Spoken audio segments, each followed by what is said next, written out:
Hey everybody, Logic Hog here, playing what I want when I want so that I can share some fun games with you guys. And we're back playing Project Hospital. And we've got our first doctor's clinic with an x ray machine and a pharmacy. We've got everything to make our hospital a successful business. However, the thing is, we're still on day one.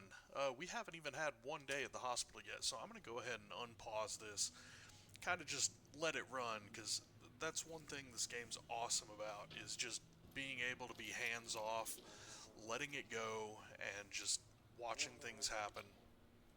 However, we do have a couple goals to ensure advancement and get those government grants to give us money, which we see on the left here is we've got to treat 10 patients per day and open a medical laboratories clinic.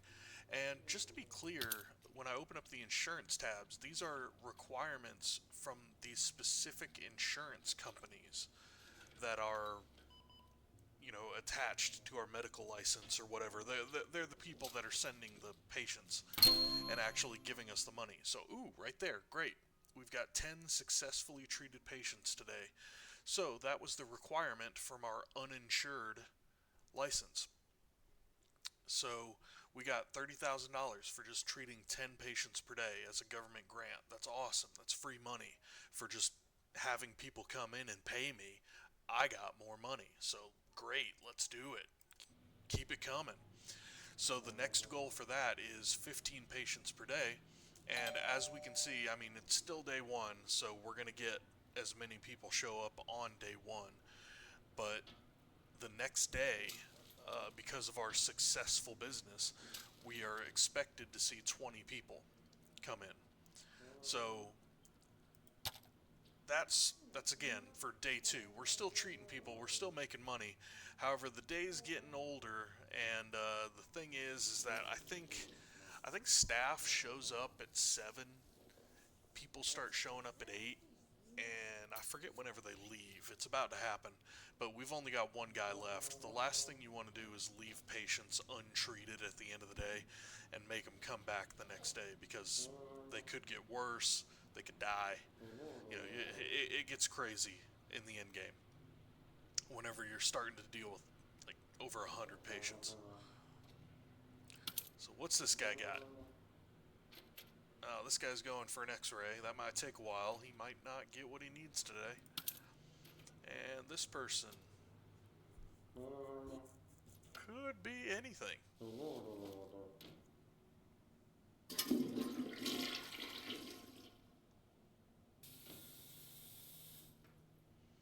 Yeah, you better wash your hands. You're a doctor. Just don't wash your hands 3 times. I hired you because you don't wash your hands 3 times. Oh, so this guy's got athlete's foot. Why are you coming in here for that? Oh, no, no, no, no, no, no. Stay, stay. You're giving me money. So I'll take your $160 from your cheapo care insurance. And yeah, by the way, visit our pharmacy right across the hallway. They've got the cream you need. How are you, Mr. Williams? Ugh, could be a lot of different things. There's 5 different pages, and he's going for an X-ray. I mean, how's an X-ray gonna identify lupus?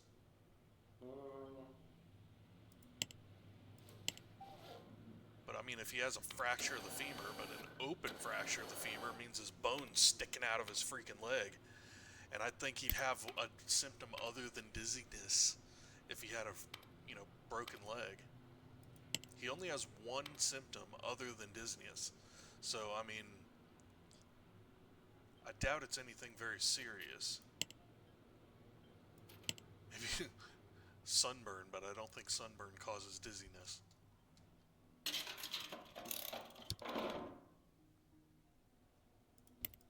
This might be a patient we can't treat.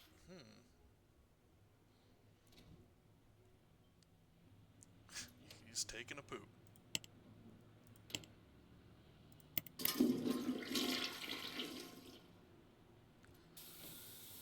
Yeah, I mean, this guy, we just do not have the capability to treat him right now, which is unfortunate, but it happens. I mean, like, that's one thing I love about this game is that negative things do happen. There are consequences. However, it's just one of those things where negative things will happen. Patients can't be treated. Patients die. And so, like, disasters happen. Your hospital gets overloaded and you can't see them all. Um, so, this might be a case where we just have to turn this guy away and say, hey, there's a place, you know, in this 3 cities over that has the equipment that you need. But as a last ditch effort, we're going to x ray his upper limb as the only thing we have left on the table for now. Because there is just a very small chance that he has a fracture in his arm. And let's see, it was six things per page and 5 pages of diagnoses. There's a 1 in 30 chance that this will be the correct diagnosis. However, patients don't usually come to the clinic unless there is a means to an end. So I'm not putting, I wouldn't guess that it's an open fracture of the humerus. But it's also something we can't treat. I mean, it requires surgery to fix his arm if it is a fracture. So this really isn't doing us any good. And I'm just going to let this one kind of roll. And I don't know, I might turn him back now. I don't know. I only turn him back whenever there's no possible solution. So let's just watch Mr. Williams here, because he's the last guy.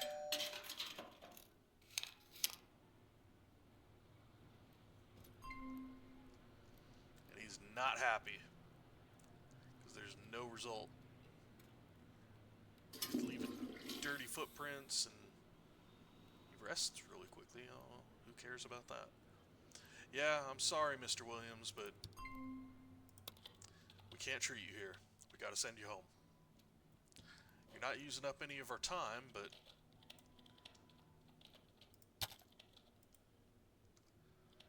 let's go ahead, and that is day one. On day one, we've set up a successful clinic. We've got our pharmacy, which is a good moneymaker. We've got an x-ray machine, which allows us to identify a lot more patients. And we accepted a new insurance company, which doubled the amount of patients we're going to get on the next day. So things are looking really good. But on day two, I mean, we barely handled 11 people, and we're going to have to handle 20 or more. And so I'm going to put money, I'm going to invest in that medical lab clinic. And also, I am going to hire a third doctor. So let's go ahead and do that now. We got plenty of money after those grants. I'm going to go ahead and copy the existing doctor's office, put it down into our empty spot, and let's look for a third doctor. Again, must have the advanced diagnosis ability. This person has 2 hidden abilities, but I mean, like, I'm not spending $1,000 to identify that. I need to roll the dice on everybody. There's a dirty feet for a doctor, which isn't too bad, but I don't need another boss. We've already got a good boss. This person has no negatives. Well, I mean, slow learning is a negative, but I mean, over a long period of time, who gives a crap how slow you learn? You've already got all the skills you need. And I got negatives there. I just think we can do better. I've got money to look for a prime candidate here. Ooh, there we go. That is a cheap employee with no negatives. So practical diagnosis, which doesn't really do anything. I don't really care, bonus experience. And 20% less salary when leveling up. They've got only one more rank to go up. And so that doesn't really mean much. However, they are a good doctor with all the skills, and they are super cheap. For an early hospital, That's awesome. You're on the team. What's her name? Dr. King. Alright, so great. Now we've got the extra manpower to handle an increasing flow of patients. However, our next grant requires us to set up a laboratory. And so usually, the good laboratory to start is either the microbiology or the hematology lab. Which, I mean, really, you're going to need all three. And really, I mean, this is where you kind of got to plan for the future, because these labs are needed by every department in the entire hospital. And I mean, I'm planning on making this a big hospital.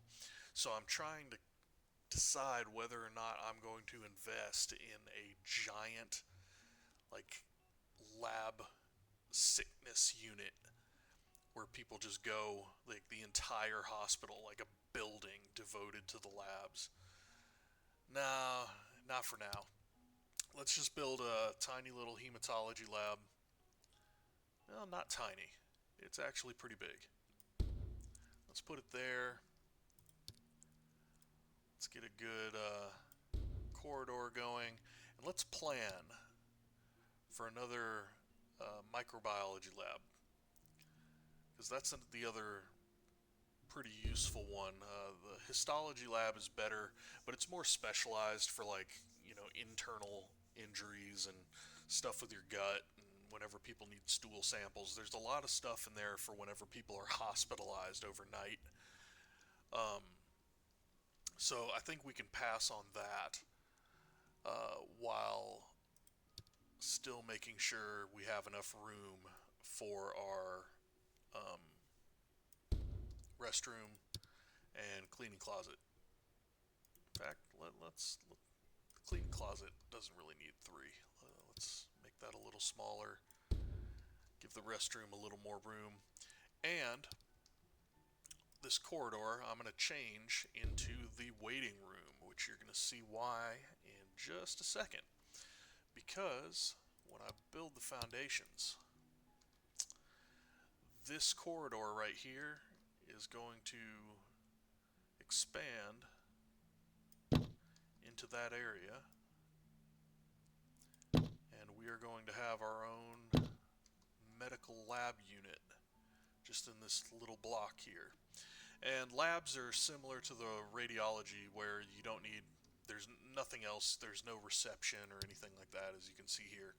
There's just restrooms. Corridors are neutral space, but it's good to plan, and corridors labeled to a certain department will only be cleaned by the janitor of that department.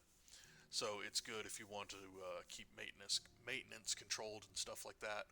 Common rooms aren't really necessary for each unit. They're shared, so anybody will go to the nearest common room to relax, but they're optional. So we just need the cleaning closet, we need a waiting room, and we need at least one lab. And that's what we're getting here. So let's get our corridor going. Got that. We got the restrooms. We got the cleaning closet, which is tiny. Which, I mean, for a lab is kind of funny because, I mean, you need to keep your lab equipment really clean.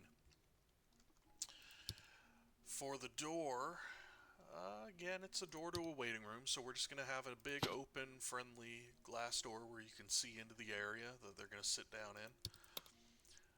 Restroom, again, just only really need 2 toilets. It's going to look a little better than the other one, though, having the extra room to walk. And a trash bin is optional, but it looks nice. Let's set up the walls. I like the blue. There. Alright, we've got our restroom with a door. Hit the blue feet-seeing doors.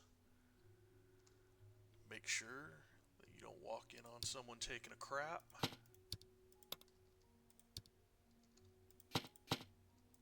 enough room for multiple janitors if needed. And this one I am going to add a queuing machine, because there's going to be enough people in here to require in the future. I don't want the lab technicians to have to come out and flag people down. But of course, they need to spend their money. They need to buy a soda. Oh, there's something wrong with your blood sugar that we need to examine? Here's a Mountain Dew. Anyway. Let's see. I'm gonna say both of these need biohazard doors. Even though there's no real, specific reason. I mean, it just makes sense. So, let's start with the hematology. We know we're going to need at least one technician. I like to have the half-desk lab cabinets with stools, because that was pretty accurate to what I had in a previous life. Alright, there's the PC. There's going to be some open space there, just being friendly. So what else do we need? We need sample storage, so we're going to get you a couple of those just to be realistic. We need some lab equipment. So I'm going to give you plenty of space for that. What is that? Radioimmunoassay.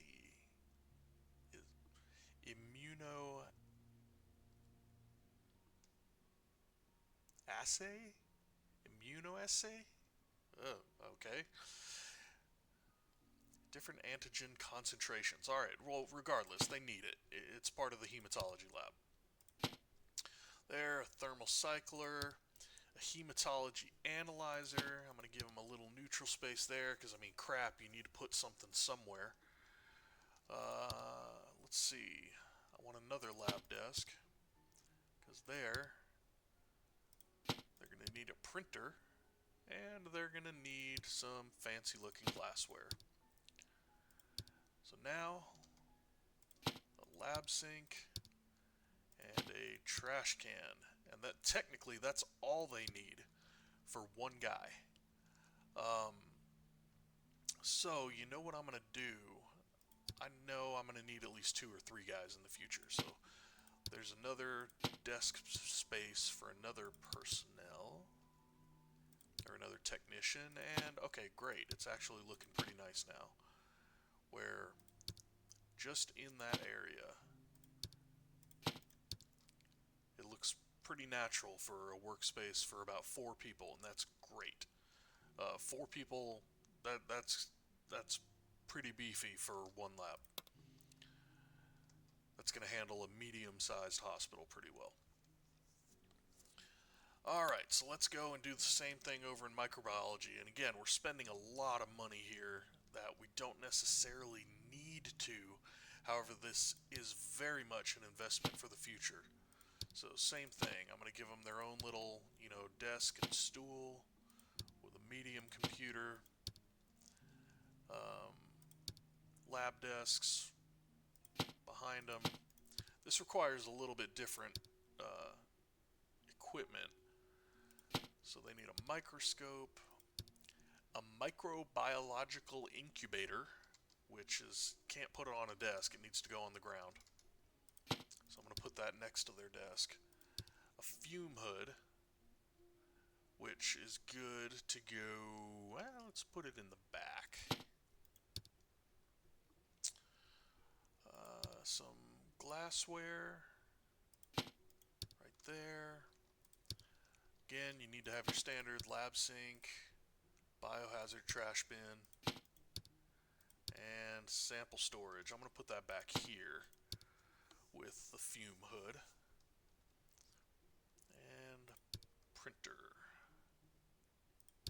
labs get the fancy printers? I think the labs should get the fancy printers. So yeah, like here. Let's go ahead. Nah, we're a legit laboratory here. We're examining things. We need a copier in our clean space. Alright, so that's great. Alright, we just burned a ton of money. However, like I said, this is an investment for the future. And oops. Put that down in the wrong spot.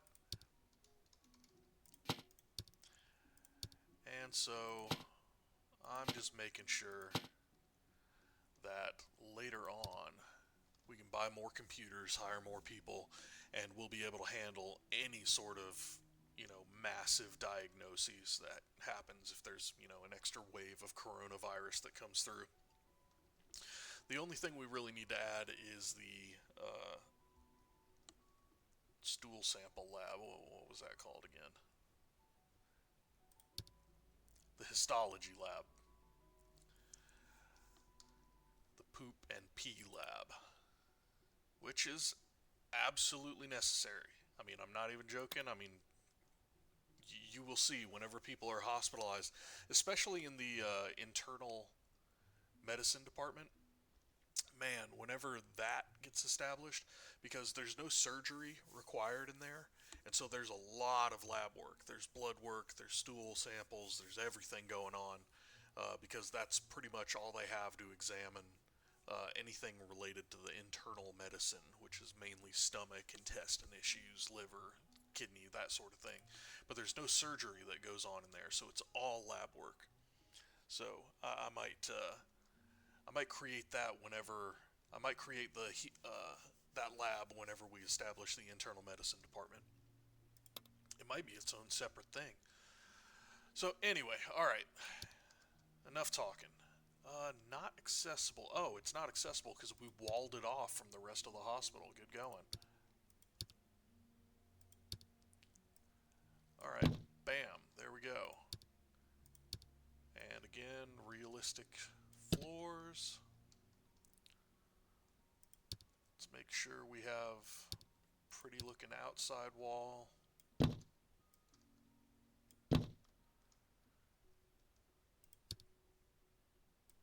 can only paint from the angle you're looking, which I would say, like, really, is the only thing wrong with this game.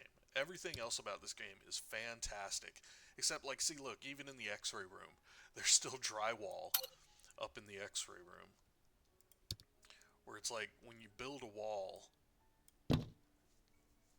of a certain color, like, just make the entire wall front and back that color. Don't make the back of it dry. Why did I paint that white? It's an outside wall. Alright, there we go. Did that. I want to have different floors in the lab. I want to have shiny blue panels because when things build up in the crack, in the grout between the panels, it's harder to clean out of the lab. So let's have something where it looks like it's a little more, cleanly. Alright, so do we have everything? We've got the janitor, we've got the restrooms, we've got the waiting room, we got 2 labs. Alright, let's hire some people. Who's going to clean the grout? Mark Hernandez, you are looking cheap. We've got some really good candidates here. You're negative. Here's a chemist, can clean faster. And a fresh parent. No, but this one's good. I mean, he's loyal, and he cleans faster, and he's really cheap. So bam, all we need is you. That's fine. And we just need 1 technician per lab, and then we have much more than we really need. We only really need 1 lab to eliminate a lot of symptoms and treat a lot more people. But lab technicians have advanced biochemistry, which just increases the effectiveness of their tests, as shown right here. Let's see, what do they have? Do we have a good candidate? People person and comforting. Well, I mean, nothing's negative, and or Linda Hall, she's average pay. Let's see. Yeah, why not? We're not really shopping, and bam, that right there. We have an open clinic, $50,000 government grant. We're back up from $17,000. Oh, we only had $7,000 after that. But after that grant, bam, we're sitting on a pillow again. All right, let's go ahead and open up the other lab. Again, we've got the same candidates, so this one's fresh parent, so needs more rest. Nah, let's keep looking. We got the money to look now. This one's good. Clean feet, hard worker, and comforting with low pay. Thank you, sir. You are our microbiologist. All right, bam. Day one, and we have already opened our lab department. So, after that grant, the next grant required by Cheapo Care Insurance is actually hospitalization at the emergency room. That is a big deal. Once hospitalization starts, you are inviting in the big injuries. And so, a lot of the time, well, let's just skip to day two, because right now we just need a good reputation. We need patients treated. We need more people to come and more people to spend money. So let's go ahead and start until the morning. But a lot of the time, before I open hospitalization, I like to pick which department, which specialized department that I would like to open first. And usually it's internal medicine because they don't need a surgery area. However, you get a lot of specialized industry or injuries, and a lot of them are very hard to treat and take a very long time to treat. So once you get hospitalization, it opens that up where everybody just starts flooding into your hospital, and they stay there for a long time in internal medicine. So I think I'm going to go with general surgery, which, as you'd think, requires surgery. However, a lot of their stuff is very simple. We're talking like compound fractured bones, you know, chest surgeries, things like that. It's a general surgery department. And so they are very quick to fix, and they're also very serious injuries, which means that it requires a lot of extra space, it requires a lot of extra equipment. However, it's expensive. They bring in a lot of money. So I think I'm going to go with them. And we're going to have to hire a lot of people, but we're sitting on $50,000, and I'm planning on taking out a big loan. But once we unlock hospitalization and once we open the general surgery department, oh man, that's when we're going to start making some money. So I think that's where I'm going to go with that. But for now, as you can see, a financial crisis causes 10% lower insurance payments. Less people are coming. We might not reach 20. We're expecting 18 patients today. But with 3 doctors, I mean, we've got a queue set up, and they're going to walk down to the lab, opening up their office. They're going to walk to the x-ray guy, opening up the office. See, like right there, bam, this guy, they don't even go into the lab. They just kind of hand off their problem to the technician, and he goes in there and fools around a little bit. But all of that frees up the doctors, and so it's all about the efficiency of the doctor and making sure all of the doctors are spending time with someone without them being overloaded. So like right now, you can see the queue it has one guy in it, who just left, but all of the doctors are being used. So we're running a pretty efficient clinic right now. Things are looking pretty good. Because all we need is 15 patients per day, and then we get another grant from uninsured. Just paid $60 for that? What did you have, a headache? Laryngitis. Okay, see? A $60 payment turned into $150 because the $60 was to see the doctor, and he's like, yeah, you just got laryngitis. And then he had to pay another $90 for the actual, what was the main treatment? Antibiotics. So that's why the pharmacy is so important. Because sometimes, I mean, the medication is more expensive than the diagnosis itself, but I mean, like that guy, who's that guy? Yeah, he had an arm contusion, so all he needed was, aspirin. Put some ice on it, which actually is an available treatment. Ice wrap will eliminate swelling, but again, that's not a major symptom. It didn't really need to happen, so it's more important to treat the cause whenever the symptoms are not very big. But our clinic is looking good. We're not getting overrun. Everything's being efficiently used. I mean, it's not... There we go, 15 patients per day. And bam, we get an increase in patients per day next day.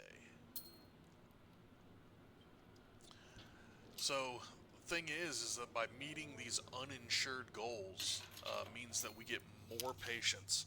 And this, again, is exceptionally important whenever you get to hospitalization, because that's where people are going to be staying. That's when you get the thousands of dollars per treatment. But now we have our laboratory set up, and so we can identify a whole lot of different issues and treat a whole lot of different people. And so it's really about where we want to go next. And I think we're going to lean towards surgery, but that's something to set up for the future. That's something where we need more money, we need more patients. So it's about building the reputation of the hospital right now, when we need 20 patients per day for that, which right now we're leaning on 18. Doesn't really look like we're going to be getting any more. And so that may happen after day 3. So for now, I'm just going to call this video done, because we've set up our lab, we've increased our reputation, we're making some money, and things are looking pretty good. So I'm looking forward to this. This is why this game is so fun. So anyway, end of the video. See ya.